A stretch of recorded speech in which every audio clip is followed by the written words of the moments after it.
Yo everyone, what is going on? Welcome to the video, and today I'm going to be doing a high volume full day of eating. And for those of you who don't know what volume eating is, it is basically the idea behind eating or including a lot of low calorie foods in your diet so you can eat big portions and remain full throughout the day as a result. And for anyone who has a massive appetite like me and really struggles to stay on track with their calorie goal, especially if it is a lower calorie goal, this can be really beneficial. So all of my meals today are going to be high in volume. They are going to be low in calories, especially for the portions that you get. They are going to be high in protein as well. And just to make it extra interesting, I am going to set myself a calorie goal of 1,800 calories because I want to show you the amount of food that you can get for such a low calorie goal. So my first meal of the day is going to be one of my favorite breakfasts of all time. And I'm actually going to make a couple of tweaks to make it even higher in volume than it already is. So I am going to start by adding 300 grams of sliced mushrooms to a pan. That is a lot of mushrooms. Next up, I am gonna add 300 ml of these liquid egg whites that you get from bulk powders. And I'm gonna crack one egg into the mix as well. I'm gonna add a couple of spices, so some smoked paprika, of course, and some sea salt as well. And last but not least, I am going to add 90 grams of spinach into the mix, and that is one full bag. And while all of that is coming together nicely, I am going to toast 2 slices of 60 calorie bread. Got the heel, that is my favorite slice. And as most of you probably know, I am a big fan of that ketchup and mustard combo, so I am going to add 15 grams of each.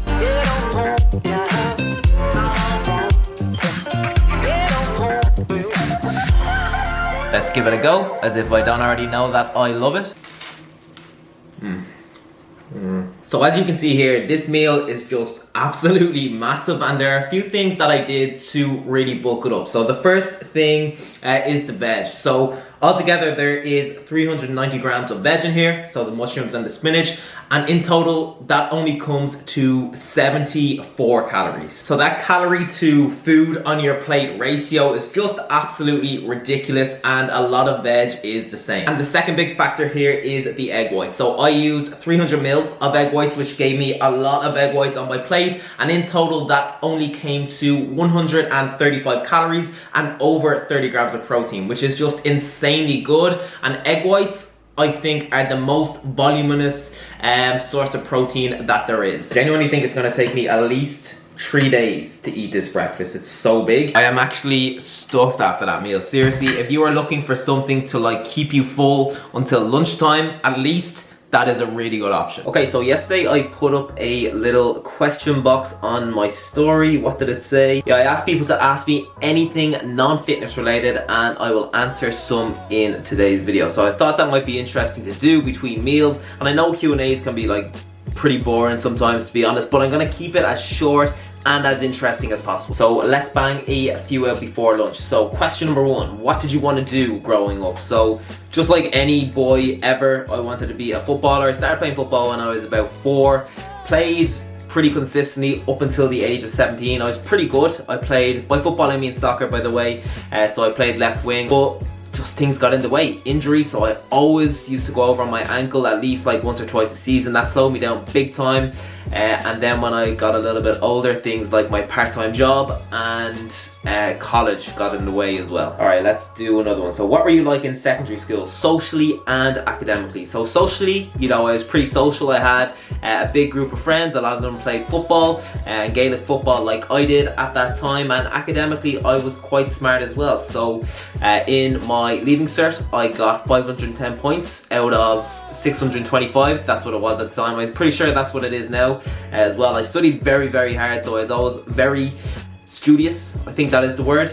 And yeah, it paid off. Alright, next question. Do you drink cans? Anyone from Ireland watching this just knows that that is the most Irish question ever. But yeah, I am not a massive fan of beer, and when I go out, I prefer sticking to cider. Bulmers Light is my choice of drink. I'll probably have a few of them. Usually I don't like having more than like maybe 5 because then it just sits on my stomach and I get the worst hangover the next day. So after about 4, so I will usually move on to a short like vodka. All right, I am back in the kitchen for meal number 2, and this one is going to be quick and easy and ridiculously high in volume. So I'm gonna start by adding not just 1 but 2 bags of this baby leaf and rocket salad to a bowl. So this is going to be 200 grams of salad, so going full Greg Doucette style here, and it is only going to come to 54 calories, so that is a pretty good start. Literally takes up the whole bowl. Then I'm gonna add some more veg, so 160 grams of these baby plum tomatoes, 80 grams of sweet corn, and sweet corn actually isn't the lowest in calories when it comes to veg, but it is still a pretty decent. And now it is time for my protein sources, so I'm gonna add 150 grams of these cooked and peeled prawns and 110 grams of this drained tuna steak. And finally, I'm gonna add some sea salt and 40 grams of this lighter than light mayonnaise, and this is just ridiculously low in calories, especially compared to the normal version. And if you are trying to fill yourself up, it really just makes sense to minimize the calories that you are getting from sauces. I think whatever the meal, it's always a good idea to try and not like use 100 calories just for sauce.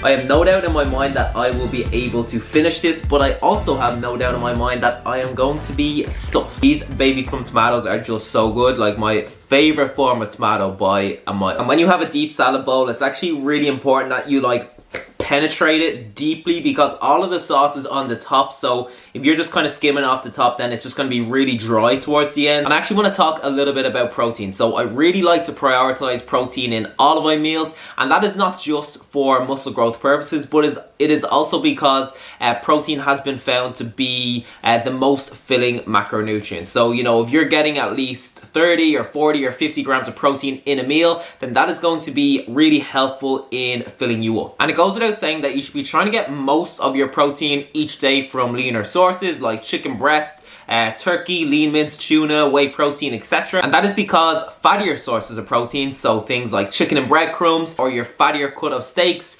they are going to rack up a lot of calories. So even though those foods are completely fine to include in your diet, it just makes sense to prioritize the leaner sources most of the time, because you can dedicate those spare calories to other foods, and hence you're going to have bigger portions, and hence you are going to feel fuller. If you are ever hungry, just put 200 grams of salad in a bowl and eat it. Your body is literally going to be afraid to be hungry ever again. All right, let's do a few more questions while my stomach gets over the shock of that meal. Okay, so what are your goals over the next few years? So one of my main goals is to do something like really ballsy. Like, I think I'm at a stage in my life now where I don't have a huge amount of responsibility. Like, my business is online, I don't have a mortgage, I don't have kids, and yeah, I kind of feel like I'm not making the most of my current situation and my freedom. So yeah, I've been very tempted to like move somewhere or move around for a year and kind of take my business on the road with me. Like, I see so many people do it. I'm always like looking at them and I'm like, I'm so jealous. Like, that looks so cool.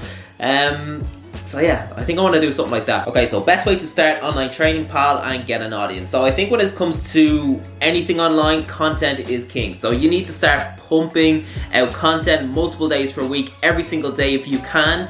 Your audience will gradually grow. Don't expect any miracles with that, because it is going to be an extremely slow process, but people will start engaging with you. They will start asking you questions. You should start answering them. You should establish yourself as a leader in the industry that you're trying to get in. You should show that you can really help people. So yeah, it is the most gradual process ever. Do not expect anything in return for at least a couple of years, but if you stick with it and remain consistent even during the days that you want to give up, then there's no reason that you can't succeed. Oh, this is a good one. So if it wasn't for health and fitness, what would your career be? So I've actually asked myself this a number of times before, and my answer is I really don't know. From like a very young age, I knew that I wanted to do something sports related. It's what I did in college. So my degree is in athletic therapy and training. I studied that in DCU for 4 years. It's pretty much just like sports physio. But yeah, after college, I decided that, you know, personal training was my real passion. That's what I really wanted to do. So that is the route that I took. But you know, if it wasn't for personal training, I still think that I would do something health and fitness related. I just cannot imagine myself doing anything else. Okay, so I am just back from the gym. I got a cheeky upper body session in. It is so good to be back in the gym, seriously. But yeah, I'm currently training 5 days per week at the moment, and my new training split is an upper lower split. But on my 5th day, I am doing a focus session where I'm kind of training the muscle groups that I really want to improve. And I show a lot of my training on my Instagram stories as well. But I know there are a few people that would like to see some training footage on YouTube, so I'm gonna make it happen. All right, so post-workout meal going in. I have my ingredients ready to go. I have the pan heating up over there, and I'm gonna be making a very simple high volume stir fry. So I'm gonna be using 175 grams of uncooked chicken. I'm gonna add 200 grams of this stir fry vegetable mix that you get from Tesco, and just like most veg, this is really decent for calories. So in 200 grams, there is only going to be 108 calories. Next up, I'm gonna add 1 bag of this Mediterranean inspired cauliflower rice that you get in Aldi's. So per bag there is 200 grams of cauliflower rice, only 102 calories, and it is full of flavor. And last but not least, it is time for the sauces and the seasoning. So I'm gonna be using 30 ml of this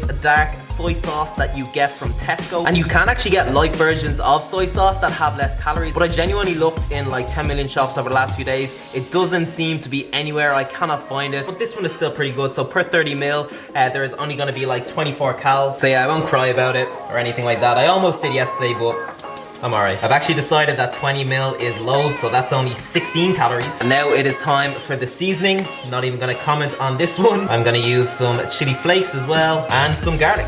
I will not be kissing Rach tonight.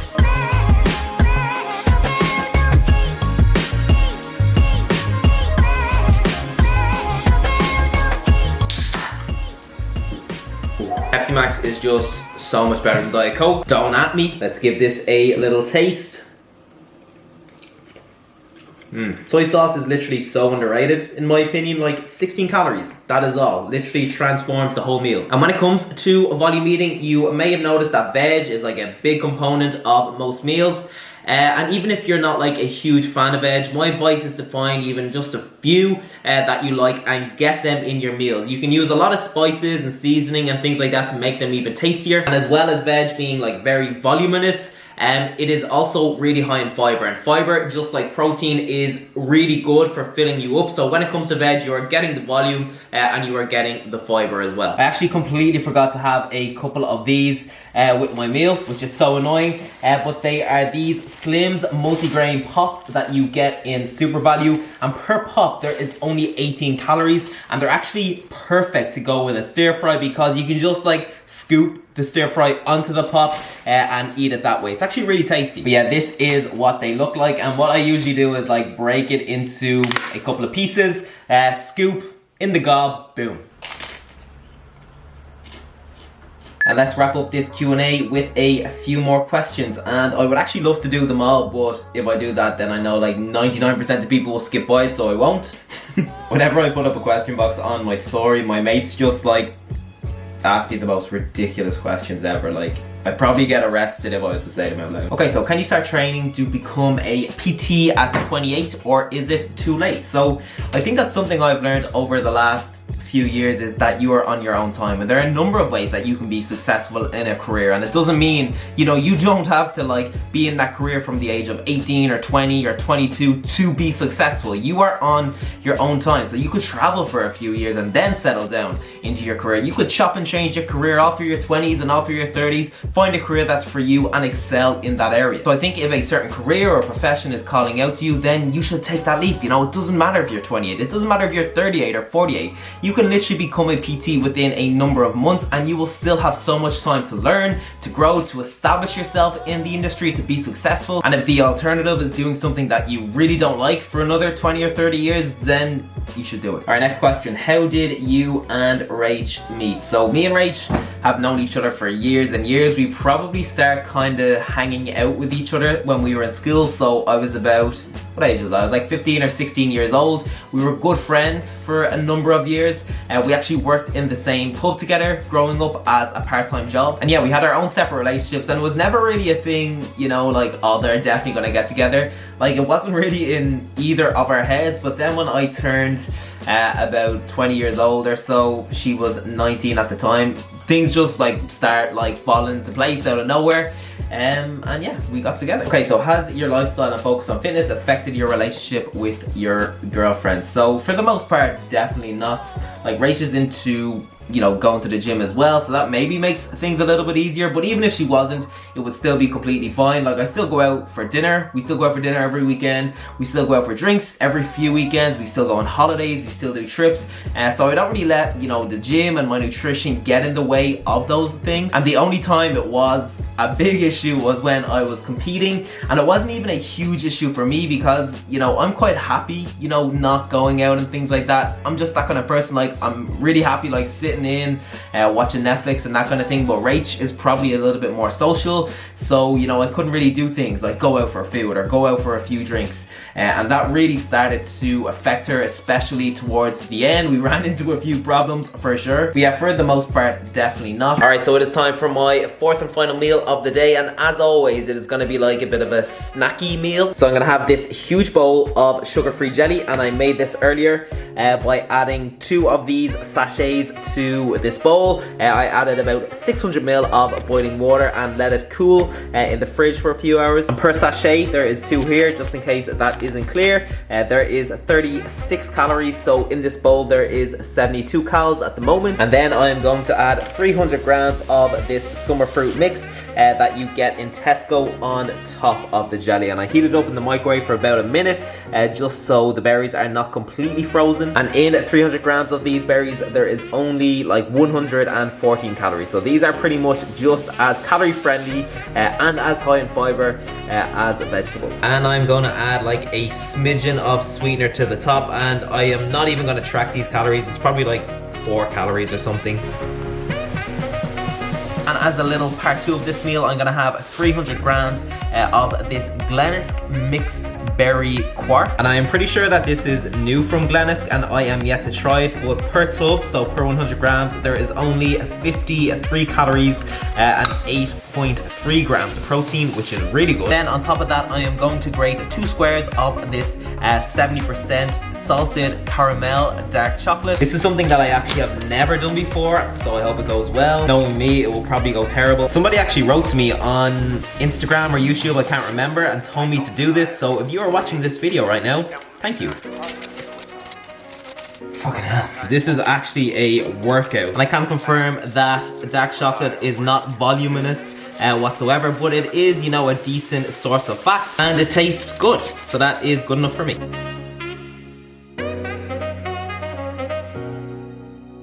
Alright, this is actually a quality snack. I am very happy with the way I am ending this day. Let's give the jellies and the berries a go. And in this huge bowl, there is literally the same, or around the same number of calories as there are in a protein bar. And although, you know, a protein bar isn't the worst snack, you know, it contains 20 grams of protein, usually, which can be pretty handy. At the same time, it is not voluminous whatsoever. So I'm not a huge fan of protein bars. I like to hit my protein goal for the day with leaner sources. And that means when it comes to my snack, I can have something like this that will actually fill me up. All right, let's take a little break from that and give this baby a go.